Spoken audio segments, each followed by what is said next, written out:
Hello everyone. Next question हमारे पास है part सी के लिए। क्वेश्चन नंबर 1 हम इसको डिनोट कर रहे हैं। इसमें हमसे पूछा गया था अमंग दी असर्शन, यहाँ पर कुछ असर्शंस दी गई थी जहाँ पर आपके पास 4 इधर असर्शंस दिए गए और हमने इसमें करेक्ट स्टेटमेंट बताना है। ठीक है, तो यहाँ पर हमारे पास लिया गया है UO2 पॉजिटिव आयन। ओके, तो हमने बताना है कि UO2 पॉजिटिव आयन क्या थर्मोडाइनमिकली स्टेबल होता है वाटर में, या फिर सेकंड ऑप्शन है UO2 positive is a hard acid. Third session है इसकी जो ज्योमेट्री है वो बेंट रहेगी। And fourth, both the 5f and 6d orbitals of uranium are involve in bonding with the 2p orbital of oxygen atom. तो total ये 4 session है और हमने इसमें करेक्ट स्टेटमेंट यहाँ पर बतानी है। ठीक है, तो हम इस क्वेश्चन को कैसे करेंगे, स्टेप बाय स्टेप करेंगे। जैसे कि हमारे पास ऑप्शन नंबर 1 यहाँ पर है, तो हम ऑप्शन नंबर 1 को रीड कर लेते हैं कि इसमें क्या बात कही गई है। तो जैसे हमें मालूम है कि यहाँ पर हमें बोला गया था कि थर्मोडायनामिकली स्टेबल है वाटर के अंदर, जो कि गलत स्टेटमेंट है। क्यों? जब हम VO2 पॉजिटिव को वाटर के कॉन्टैक्ट में लाएंगे, ठीक है, हम इसका ट्रीटमेंट वाटर के साथ करेंगे, तो ये रेडिली रिएक्ट होके क्या बना देगा आपके पास UO2 OH2।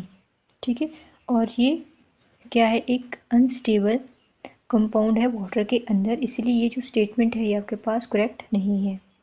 उसी प्रकार से हमारे पास बोला गया था VO2 positive is a hard acid. तो हार्ड एसिड की यहाँ पे बात की गई है जो कि करेक्ट स्टेटमेंट है, due to its high charge density. इसकी जो चार्ज डेंसिटी है वो कैसी है, हाई है। एंड साइज अगर हम देखें तो साइज कैसा है इस कंपाउंड का, वेरी स्मॉल, स्मॉल साइज है, aligning with the characteristic of hard acid, which means this statement is correct. Third है option, the geometry of VO2 positive is bent. तो इसकी जो ज्योमेट्री है वो बेंट नहीं है, इसकी ज्योमेट्री आपके पास रहती है लीनियर। लीनियर ज्योमेट्री का ये आपके पास कंपाउंड है, due to double bond between the uranium and oxygen atom. Oxygen and uranium के बीच आपके पास क्या है, डबल बॉन्ड है, और इस तरीके से इसकी क्या बनेगी, आपके पास ज्योमेट्री बनेगी। ठीक है, तो ये आपके पास है VO2 पॉजिटिव का ज्योमेट्री।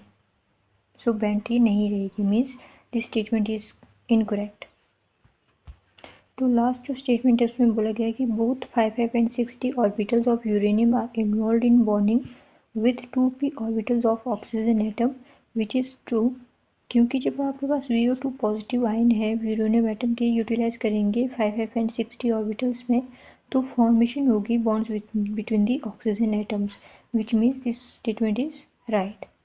सो इन सेशन को पढ़ने के बाद हमें पता चल गया कि हमारे पास जो ऑप्शन नंबर सेकंड है, जिसे जहाँ पर आपके पास B एंड D ओनली है, ये वाली स्टेटमेंट आपके पास ट्रू है। ठीक है, जो कि ये वाली है और ये वाली है। ओके, तो हमने एसेशन वाले क्वेश्चन इस तरीके से सॉल्व करने होते हैं। उसी प्रकार से सेकंड क्वेश्चन यहाँ पर दिया गया है, an ideal gas with an initial pressure P and volume V undergo an isothermal and reversible expansion if the charge in entropy due to expansion is delta S, the magnitude of work done by the gas is। तो यहाँ पर आपसे देखिए statement दी गई है। ठीक है, तो स्टेटमेंट में हमने क्या बताना है, हमने एक ऐसा एक्सप्रेशन बताना है जो आपके पास मैग्नीट्यूड ऑफ वर्क डन जो गैस करी है उसको रिप्रेजेंट कर रहा है। ठीक है, तो ये न्यूमेरिकल टाइप क्वेश्चन में, या फिर आप जो देखिए फिजिकल टाइप क्वेश्चन है। ठीक है, फिजिकल केमिस्ट्री का ये क्वेश्चन है, तो इसका जो आंसर रहेगा वो आपके पास रहेगा PV delta S over NR। ठीक है, और यहाँ पर N रिप्रेजेंट करेगा number of moles of the gas, and जो R है वो है ideal gas constant, and V initial pressure of gas रहेगा, and V initial volume of the gas. ठीक है, जैसे कि यहाँ पे भी दिया गया था कि इनिशियल प्रेशर यहाँ पर P है, वॉल्यूम आपके पास V है। तो ये जो दोनों है प्रेशर एंड वॉल्यूम, ये आपके पास जाते हैं आइसोथर्मल एंड रिवर्सिबल एक्सपेंशन में। ठीक है, तो इसमें हमने डेल्टा S का जो entropy due to this expansion delta S जो इसमें चेंज हो रहा है, इसका जो मैग्नीट्यूड है वो कितना रहेगा, वो रहेगा PV delta S over NR। ठीक है, यहाँ पे A नहीं डेल्टा है, राइट। तो इसका आंसर हो गया ऑप्शन नंबर थर्ड।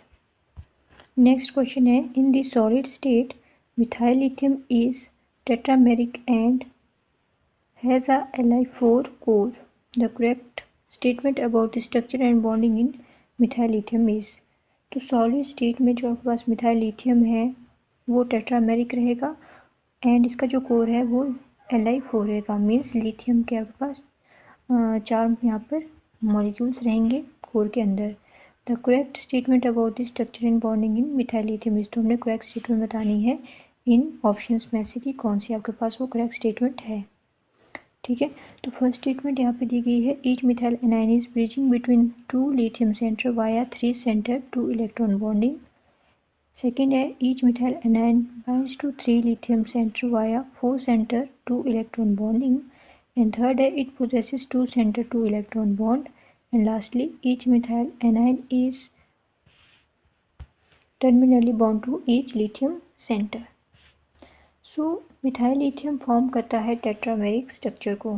फर्स्ट तो हमें पता है सॉलिड स्टेट के अंदर ये फॉर्म कर रहा है, जहाँ पर जो लिथियम Li4 कोर है वो प्रेजेंट होंगे ईच मिथाइल ग्रुप के साथ और ब्रिज बना देंगे बिटवीन 3 लिथियम एटम के साथ। जैसे ये 3 आपके पास लिथियम होंगे, ठीक है, 3 लिथियम होंगे आपके पास, इनके साथ ये मिथाइल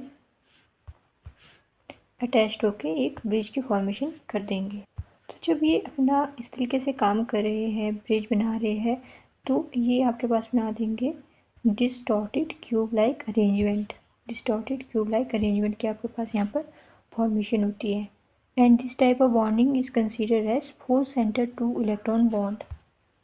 तो ये क्या बनाते हैं, 4 सेंटर 2 इलेक्ट्रॉन बॉन्डिंग को रिप्रेजेंट करते हैं, where the electron pair is shared among the carbon atom of the methyl group and 3 lithium atoms, which means यहाँ पर आपके पास ऑप्शन नंबर 2 इसके लिए राइट ऑप्शन है। The statement regarding the properties of type A type 1 blue copper protein that is true is. तो type 1 blue copper protein की यहाँ पर बात की गई है और इसमें हमने करेक्ट स्टेटमेंट बतानी है कि क्या यहाँ पर रहेगी। तो टाइप 1 ब्लू कॉपर प्रोटीन कौन से प्रोटीन होते हैं, ये रिडॉक्स प्रोटीन्स होते हैं जो ट्रांसपोर्ट करते हैं electron between the electron donor and acceptor. ठीक है, और इन्हें हम और क्या कहते हैं, क्यूप्रिडॉक्सिन भी कहते हैं। ओके, क्यूप्रिडॉक्सिन भी हमें इनको कहना जाता है। तो टाइप ए ब्लू जो प्रोटीन होते हैं उनके पास कॉपर साइट्स होती है with trigonal arrangement of 2 histidine and 1 cysteine. ठीक है, तो मीन्स ट्राइगोनल अरेंजमेंट यहाँ पर होगी इन प्रोटीन्स की।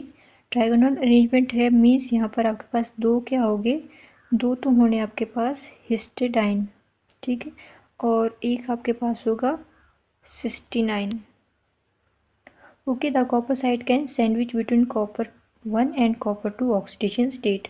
तो कॉपर साइट आपके पास एक सैंडविच की फॉर्मेशन करता है जो आपके पास कॉपर 1 है एंड कॉपर जो 2 है, उन दोनों की जो ऑक्सीडेशन स्टेट है उसके बीच में। ओके, साथ ही साथ जो आपके पास एक टाइप ए या type 1 copper blue copper proteins है, ये इन्वॉल्व होते हैं बायोलॉजिकल इलेक्ट्रॉन ट्रांसफर में। ठीक है, और ये पाए जाते हैं आपके पास जैसे बैक्टीरिया हो गया, ठीक है, और जैसे प्लांट आपके पास क्लोरोप्लास्ट हो गया, तो इनमें ये पाए जाते हैं। ओके, तो टाइप 1 ब्लू जो प्रोटीन होते हैं, अगर हम ऑप्शन 1 देखें, copper 2 centre is bond to his sends is amino acid only, तो ये स्टेटमेंट आपकी राइट नहीं है। In the EPS spectrum the A1 value in blue copper protein is greater than A1 value of free copper 2 ion, ये भी आपके पास right नहीं है। And it exist as a pair of copper 2 centre, ये भी आपके पास ऑप्शन राइट नहीं है, विच मीन्स ऑप्शन 3 आपके पास राइट रहेगी जो हमने अभी स्टेटमेंट पढ़ी उसके रिस्पेक्ट में। There is an intense absorption band in electronic spectrum at the lambda max approximate जो रहेगा 600 नैनोमीटर के, और एप्सिलॉन मैक्स अप्रोक्सीमेट है 100 times greater than the E max of the aqueous copper 2 ion. Okay, this is the key characteristic of blue copper protein that coordination sphere often include other amino acid like methionine and not just like his and cis. giving them their distinct blue color due to strong ligand metal charge transfer bond around the 600 nanometer as we shown in here, which means option number 3 is correct for this question. फिर है the major product form in the given reaction is, तो ये आपके पास reaction है, इसमें हमने major product बताना है। तो जो रिएक्शन है वो इन्वॉल्व कर रहा है ब्रिज हेड बाईसाइक्लिक कंपाउंड को विद अ क्लोरीन एटम, ठीक है, एंड क्लोरीन एटम इसमें आपके पास एज अ लिविंग ग्रुप रहेगा जो कि अटैच्ड होगा नाइट्रोजन के साथ, जैसे कि यहाँ पे शोन है, राइट। और जो यहाँ पर AgNO3 एंड MEOH है ये एक्ट करेंगे as a source of nucleophile and proceed and promote the substituent reaction. तो मैकेनिज्म अगर हम यहाँ पर इसको विद मैकेनिज्म करेंगे तो SN1 मैकेनिज्म यहाँ पे रहेगी जिसमें कि क्लोरीन एटम आपके पास लीव होगा और फॉर्म करेगा कार्बोकैटायन इंटरमीडिएट को at the bridge carbon, and this carbocation is highly strained due to the rigid bicyclic structure, which means option number 2 is right for this reaction mechanism, ठीक है। तो जो major product बनेगा वो ये रहेगा इस क्वेश्चन के रिस्पेक्ट में। तो ये कुछ इम्पॉर्टेंट क्वेश्चंस थे पार्ट सी में, और पार्ट सी में कुछ ऐसे भी क्वेश्चन हैं जिनको सॉल्व करना बहुत ही डिफ़िकल्ट होता है, राइट। तो आपके लिए यही एडवाइस होगी कि जो पार्ट सी के क्वेश्चंस है उसमें से वैसे भी आपने 25 ही क्वेश्चन करने होते हैं आई थिंक, तो सोच समझ के अच्छे से आपने सिलेक्ट कर लेने हैं कि आपको कौन कौन से क्वेश्चंस के आंसर देने हैं, ठीक है, जो आपको सही लगेंगे आपने वही क्वेश्चन अटेम्प्ट करने हैं, ओके। तो आज के लिए बस इतना ही, थैंक्स फॉर वॉचिंग।